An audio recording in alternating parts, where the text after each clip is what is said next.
Hi കൂട്ടുകാരെ, എല്ലാവരും സുഖമായിട്ടിരിക്കുന്നത് വിശ്വസിക്കുന്നത്. അതുപോലെ തന്നെ ഞങ്ങളിവിടെ സുഖമായിട്ടൊക്കെ ഇരിക്കുന്നത്. അപ്പം 2 ദിവസമായിട്ട് നമ്മൾ വീഡിയോ ഒന്നും ഇടുന്നില്ലായിരുന്നു. അപ്പോൾ എനിക്ക് ചെറിയൊരു പല്ലുവേദനയായിരുന്നു. 2 ദിവസമായിട്ട് വീഡിയോ എടുക്കാൻ ഭയങ്കര മടിയായിരുന്നു കേട്ടോ. അതിനുള്ള വേദന കാരണമാണ് ഞാൻ റൂട്ട് കനാലൊക്കെ ചെയ്യണം. ഡോക്ടറെ ഇപ്പോൾ കണ്ട് മരുന്ന് കഴിക്കുന്നുണ്ട്. വേദന കുറച്ച് കുറവുണ്ട്. അതുകൊണ്ട് ഞാൻ വീഡിയോ ഒന്നും എടുക്കുന്നില്ലായിരുന്നു. അപ്പോൾ ഇന്നിപ്പോൾ ഉച്ച കഴിഞ്ഞ് വീഡിയോ എടുക്കാമെന്ന് ഞാൻ വിചാരിച്ചു. 2 ദിവസമായിട്ട് വീഡിയോ ഇട്ട് ഉണ്ടായിട്ട് നിങ്ങളെന്നെ മറന്നു പോകത്തില്ലേ. അത് കാരണം ഞാൻ ഓർത്ത് ഇന്നിപ്പോൾ ചെറിയ വീഡിയോ എടുക്കാമെന്ന് വിചാരിച്ചു. അപ്പോൾ അതൊന്ന് എടുക്കുവാണേ. അപ്പോൾ വീഡിയോ കണ്ടുകൊണ്ടിരിക്കുന്ന സമയത്ത് ചാനൽ ഇഷ്ടപ്പെടാൻ ഒന്ന് ലൈക്ക് ചെയ്യാൻ മറക്കരുത്. അതുപോലെ തന്നെ സബ്സ്ക്രൈബ് ചെയ്യാനും മറക്കരുത്. സ്കിപ്പ് ചെയ്യാത്ത വീഡിയോ മുഴുവൻ കണ്ട് സപ്പോർട്ട് ചെയ്യണേ. അപ്പം 2 ദിവസമായിട്ട് തലമുടി ഒന്നും ചെയ്യുന്നില്ലായിരുന്നു, തലവേദന. പിന്നെ അതുകൊണ്ട് ഞാനിപ്പോൾ തലമുടിയൊക്കെ കെട്ടി വെച്ചു. അതിന് ശേഷം വേണ്ട നമുക്ക് തുടയ്ക്കണം, മുറിക്കാനൊക്കെ തുടയ്ക്കാൻ നടക്കും. 2 ദിവസമായിട്ട് കിടപ്പ് തന്നെയാണ്. പല്ലുവേദന എന്ന് പറഞ്ഞാൽ നമുക്ക് സഹിക്കാൻ പറ്റാത്ത വേദനയാണ് പല്ലുവേദന. പല്ലുവേദന വന്നു കഴിഞ്ഞാൽ ചെവിക്ക് വേദന, കണ്ണിന് വേദന, തലയ്ക്ക് വേദന, മൊത്തത്തിൽ വേദനകളാണ്. അത് കാരണം 2 ദിവസം വീഡിയോ എടുത്തില്ല. പിന്നെ വീട്ടിലെ കാര്യങ്ങളും ഒക്കെ ഇച്ചിരി പ്രശ്നത്തിലായിരുന്നു. എന്നാലും ഫുഡൊക്കെ വെച്ചു.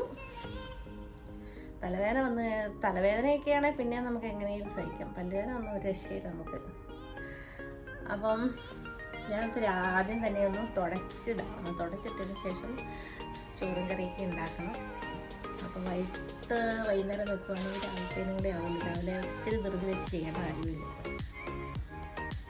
അങ്ങനെ വിചാരിച്ചിരിക്കുന്നു. അപ്പം നമുക്ക് ആദ്യം ഒന്ന് തിരക്കൊക്കെ ഒന്ന് തുടയ്ക്കാം. അതിന് ശേഷം നമുക്ക് അടുക്കളയിലേക്ക് പോകാം കേട്ടോ. അപ്പം ഞാൻ മുറിക്കാതൊക്കെ ഒന്ന് തുടയ്ക്കുവാണേ. നല്ല പൊടിയാണ്. 2-3 ദിവസം തുടയ്ക്കാതിരുന്ന് കഴിഞ്ഞാൽ ഭയങ്കര പൊടിയാണ്. പൊടി തന്നെയല്ല, എല്ലാവർക്കും നന്നായിട്ട് മുടി കൊഴിച്ചിലുമുണ്ട്. അപ്പം മുടിയും പൊടിയും എല്ലാം കൂടി ആകുമ്പോഴത്തേന് നമ്മുടെ മുറിക്കാവും അടുക്കളയും എല്ലാം നല്ല പരുവത്തിലായി കിടക്കുമായിരുന്നേ. പിന്നെ അതിനല്ല ഇവർ വെളിയിൽ പോയിട്ട് വരുമ്പോൾ എല്ലാം ചവിട്ടി അകത്തോട്ട് വരുമല്ലോ. ആ പൊടിയെല്ലാം കയറുന്നതാണ്. കഥമൊന്നും തുറന്നിടുന്നില്ല, എന്നാലും നല്ല പൊടിയുടെ ശല്യമാണ്. പിന്നെ ഇവിടെയുള്ള ഫ്ലാറ്റുകൾക്കെല്ലാം പൊതുവെ വെള്ള കളറിലെ ടൈലായിട്ടിരിക്കുന്നത്. അത് കാരണം നല്ല ഒരു പൊടിക്കൊരു ചെളി പറ്റിയാൽ തന്നെ പെട്ടെന്ന് നമുക്കറിയാനും പറ്റും കേട്ടോ. ഹാളും മുറിക്കാതെ എല്ലാം തുടച്ച് നല്ല വൃത്തിയാക്കിയതിന് ശേഷം പിന്നെ ഞാൻ അടുക്കളയിൽ വന്നത് കഞ്ഞിക്ക് വെള്ളം ഇടുവാണേ. അപ്പോൾ ലൈറ്റർ ഇവിടെ പെട്ടെന്ന് ഞാൻ ഉപയോഗിച്ച് കഴിഞ്ഞാൽ പോകും. അത് കാരണം ഞാൻ തീപ്പെട്ടിയാണ് കൂടുതലായിട്ട് യൂസ് ചെയ്യുന്നത്.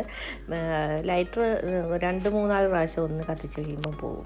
പിന്നെ ഞാനിവിടെ എല്ലാം ഒന്ന് തുടച്ചൊക്കെ ഇടുവാണ്. എപ്പോഴും തുടയ്ക്കുന്നതാണ്, എന്നാലും ഒന്നും എനിക്ക് എന്തെങ്കിലും ഒരു പൊടിയോ പൊട്ടോ കണ്ടു കഴിയും പിന്നെ അന്നേരം ഒന്ന് തുടയ്ക്കാൻ തോന്നും. അന്നേരം തന്നെ അത് തുടച്ച് എല്ലാം വൃത്തിയാക്കി വെക്കും. പിന്നെ ഞാൻ കഴിഞ്ഞ ദിവസം പോയപ്പോൾ ഒരു ടിന്ന് വാങ്ങിച്ചിട്ടുണ്ടായിരുന്നു. മഞ്ഞപ്പൊടി ഇടുന്ന ടിന്ന് പോയായിരുന്നു. അപ്പം അതിൻ്റെ അടപ്പിന് മുറുക്കയില്ലായിരുന്നു. അതുകൊണ്ട് ഞാൻ അത് മാറി വേറൊരു ടിന്നിനകത്താക്കി എടുത്തു. അത് കഴുകി ഉണക്കി വെച്ചിരുന്നായിരുന്നു. അത് ഞാനതിലേക്ക് ഇട്ട് കൊടുത്തേ. അല്ലെങ്കിൽ പിന്നെ നമ്മൾ മോളിൽ അലമാരിക്കകത്തുനിന്ന് ഇങ്ങനെ എടുക്കുമ്പോൾ പെട്ടെന്ന് താഴോട്ട് പോയി. കഴിഞ്ഞ ദിവസം എൻ്റെ താഴെ പോയി കുറച്ച് മഞ്ഞപ്പൊടി പോവുകയും ചെയ്തായിരുന്നു. അത് കാരണമാണ് ഞാൻ പുതിയത് മേടിച്ചത്. പിന്നെ ഇനിയിപ്പോൾ ഞാൻ അരി എടുത്ത് ഞാൻ പാത്രത്തിലോട്ട് എടുക്കുവാണ്. മട്ടേരി ആയതുകൊണ്ട് ഞാൻ കുറച്ച് നേരം വെള്ളം ഒഴിച്ചിടുകയും കുതിർന്ന് അതിൻ്റെ ആ തവിടൊക്കെ ഒന്ന് പോകാൻ വേണ്ടിയിട്ട്. ഇപ്പം കുറേയേറെ തവിടുള്ള അരിയാണ് ഇപ്രാവശ്യം കിട്ടിയത്. അത് കാരണം ഞാനതൊന്ന് വെള്ളം ഒഴിച്ചിട്ടിട്ടുണ്ട്. അതിന് ശേഷം നമുക്കൊരു ചിക്കൻ കറി വെക്കാമെന്ന് വിചാരിച്ചിട്ട് വേണ്ട ചിക്കൻ ഞാൻ കഴുകി എടുത്തിട്ടുണ്ട്. ഇനി ഇതിലേക്ക് ഞാനൊരു 1/2 ടീസ്പൂണോളം ഗരം മസാലപ്പൊടിയും 1 ടീസ്പൂണോളം നമ്മുടെ കുരുമുളക് പൊടിയും ഉപ്പും പിന്നെ കുറച്ച് മഞ്ഞൾപ്പൊടിയും അതിൻ്റെ കൂടെ 1 ടീസ്പൂണോളം മുളക് പൊടിയും കൂടി ഇട്ട് നന്നായിട്ടൊന്ന് ഇളക്കി മാറ്റി വെക്കുന്നുണ്ട്. ഒരു 10-15-20 മിനിറ്റോളം നമ്മളൊന്ന് മാറ്റി വെക്കണേ. അതിന് ശേഷം ഞാൻ വെള്ളം തിളച്ചപ്പോൾ അരി കഴുകി ഇടുവാണ്. അരി കഴുകിയിട്ട് കഴിഞ്ഞിട്ട് നമുക്ക് ഈ ചിക്കൻ ഒന്ന് ചെറുതായിട്ടൊന്ന് ഫ്രൈ ചെയ്തെടുക്കണം. നന്നായിട്ടൊന്ന് ഫ്രൈ ആവണ്ട, ഒരു ഷാലോ ഫ്രൈ പോലെ ചെയ്തെടുക്കണം. എന്നാൽ 2 വശവും ഒന്നും മൊരിഞ്ഞ പോലെ ആവുകയും ചെയ്യണം. അപ്പോഴാണ് കറിക്ക് നല്ലൊരു ടേസ്റ്റ് വരുന്നത്. അപ്പോൾ ഞാനതൊന്ന് മൊത്തത്തോടെ ഒരു പ്രാവശ്യം വറുത്തെടുക്കാനുള്ളതേ ഉള്ളായിരുന്നു കേട്ടോ. അത് ഞാൻ തിരിച്ചും മറിച്ചു വിട്ട് ഇതേ രീതിയിലൊന്ന് ആക്കിയെടുത്ത് ഇതേപോലെ ആയി വന്നാൽ മതി. ഈ സമയത്ത് നമുക്കിത് അടുപ്പിൽ നിന്നും കോരി മാറ്റാം.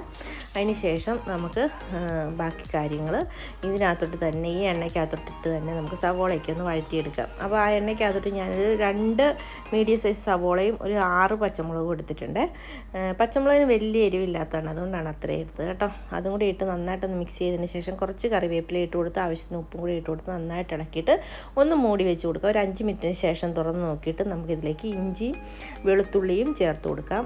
അപ്പോൾ അതും കൂടി ഇട്ട് കൊടുത്തിട്ട് അതും കൂടി ഒന്ന് മിക്സ് ചെയ്തിട്ട് ഒന്നുകൂടെ നമുക്കൊന്ന് അടച്ച് വെച്ചൊന്ന് മൂടി വെച്ചൊന്ന് വേവിക്കണം. അതിൻ്റെ പച്ചമണം ഒന്ന് മാറി വരുന്ന സമയം വരെ ഒന്ന് മൂടി വെച്ചതിന് ശേഷം ശേഷം നമുക്കൊന്ന് ഇളക്കി കൊടുക്കുക. ഇനി ഇതിലേക്ക് ആവശ്യത്തിനുള്ള പൊടികളൊക്കെ നമുക്കൊന്ന് ചേർത്ത് കൊടുക്കണം.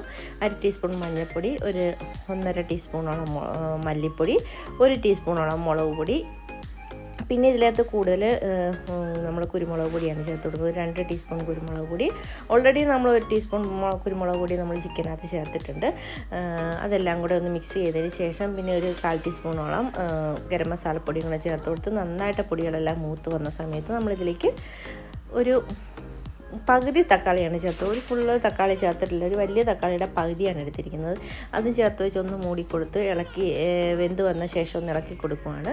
ഇനി ഇതിലേക്ക് നമുക്ക് ചിക്കൻ ഇട്ട് കൊടുത്ത് നന്നായിട്ടൊന്ന് ഇളക്കി യോജിപ്പിച്ചിട്ട് ആ മസാലയൊക്കെ നന്നായിട്ട് ചിക്കൻ്റെ പുറത്ത് പിടിക്കുന്ന രീതിയിൽ ഒന്ന് ഇളക്കി കൊടുത്തിട്ട് നമുക്കൊരു 5 മിനിറ്റ് ഹൈ ഫ്ലെയിമിൽ ഒന്ന് മൂടി വെച്ച് ഒന്ന് വേവിച്ചെടുക്കണം. അതിനായിട്ടൊന്ന് മൂടി വെച്ച് കൊടുക്കുവാണ്. ഇനി ഒരു 5 മിനിറ്റ് കഴിയുമ്പോൾ തുറന്ന് നോക്കിയപ്പോൾ നമ്മുടെ അതേൻ്റെ ചിക്കനിൽ നിന്നൊക്കെ ഇച്ചിരി വെള്ളമൊന്നും ഇറങ്ങിയിട്ടുണ്ട്.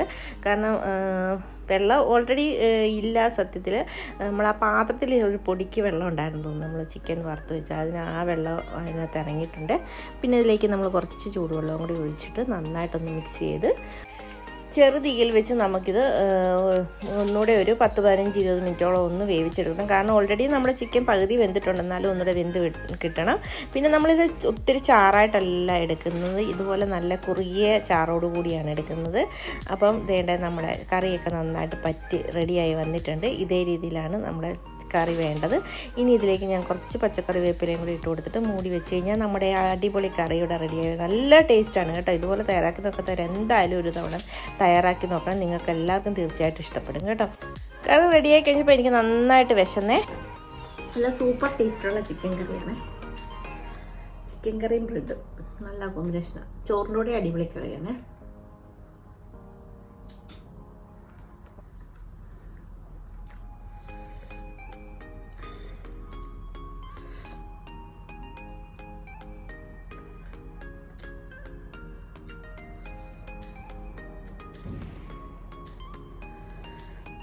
ബ്രെഡ് ആവി കയറ്റി അടിപൊളിയാണ്. വിശപ്പിൻ്റെ വിളി കാരണം ആവി കയറ്റാനുള്ള സമയം കിട്ടിയില്ല. നല്ല ടേസ്റ്റാണ്.